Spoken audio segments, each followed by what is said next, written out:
We begin with the latest developments in the multiple investigations into the aftermath of the 2020 election and the assault on the Capitol. Just this morning, former Vice President Mike Pence said he would consider testifying before the January 6th House Select Committee if asked.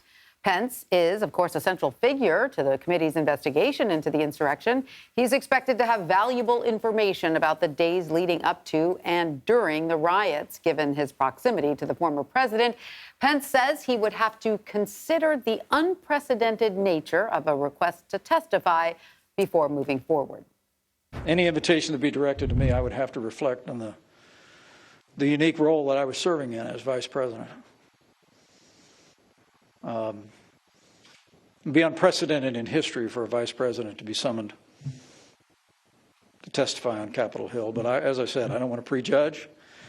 If there's ever any formal invitation rendered to us, we'd give it due consideration.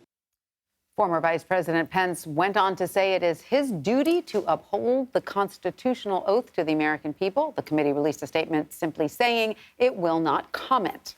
Joining us now is CBS News congressional correspondent Scott MacFarlane to talk more about this. Scott, what do you make of the former vice president's remarks? How surprised are you? And how likely will this prompt an invite from the committee? Hey, Errol and Tanya, making a lot of calls on this today. It's first important to note where he made that statement, at the Politics in Eggs function at St. Anselm's College in New Hampshire, where a lot of people go when they have aspirations for New Hampshire votes, potentially in 2024. There are two different impacts to this statement from the former vice president. There's a practical impact, and then there's a political impact.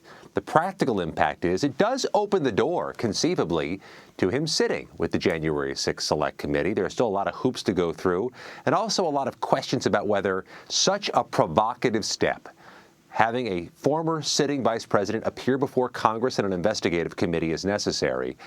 But the more political statement is what he just said, that he's open to it, or it would be something he'd take under consideration. That in itself is a divide between him and former President Trump. Former President Trump, who continues to call it the Unselect Committee, and who continues to refer to members of the committee as hacks and thugs.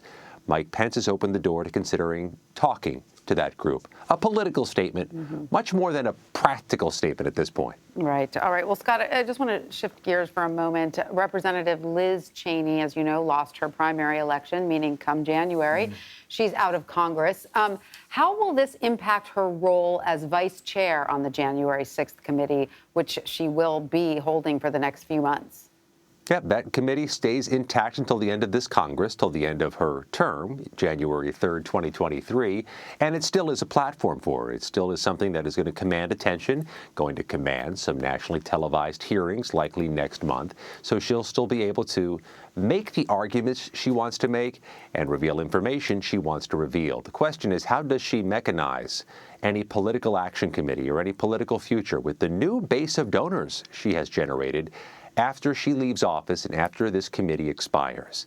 That's the open-ended question. We've seen in the last few months, Liz Cheney has a unique ability at this moment in time to speak out against the former president from inside the Republican Party and gain national attention in doing so, and raise, by the millions of dollars, money to do so. We'll see what changes when she leaves office and leaves that purchase, or that perch she has on the January 6th Select Committee. She left open the idea of possibly running for the White House during an interview today. But at this point, what she does with her new platform, with her new spot on the spectrum of the Republican Party, is unclear come 2023. And she may be unchanged, right, from her previous or current position as it runs out the clock. Who knows how that may change future hearings. What is the latest on the January 6th criminal cases? Well, there are still about 600 defendants who are either charged or expected to be charged in the coming weeks and months, who've yet to have their final day in court, yet to plead guilty or yet to face trial. About a third of the defendants charged so far have reached guilty pleas. Fewer have actually been sentenced. So there's a lot of open cases and many more arrests expected. But I've got Monday circled on my calendar, Errol and Tanya. The highest level defendants, the accused Oath Keeper seditious conspiracy defendants, with founder Stuart Rhodes and his alleged co-conspirators, they're in court Monday ahead of their September trial. Two things stand out to me.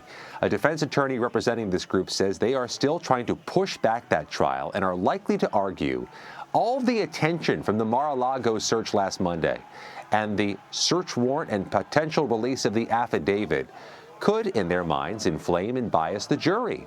So they want to delay, and they're likely to cite the Mar-a-Lago search as another reason. They've tried for delays in the past. They've failed. They're likely to try again. But also, note the security posture that we see around the Capitol with fencing and law enforcement. A big 8-foot black metal fence still surrounds the entire compound of the U.S. Supreme Court.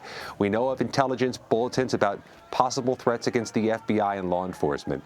Well, you have an accused group of far-right members, alleged conspirators, going on trial at the federal courthouse in Washington in September. There likely will be calls or concern about the security of that event as well. Security, a big concern, a big issue. All right, Scott MacFarlane in Washington, thank you so much. Thanks, Scott. Thank you.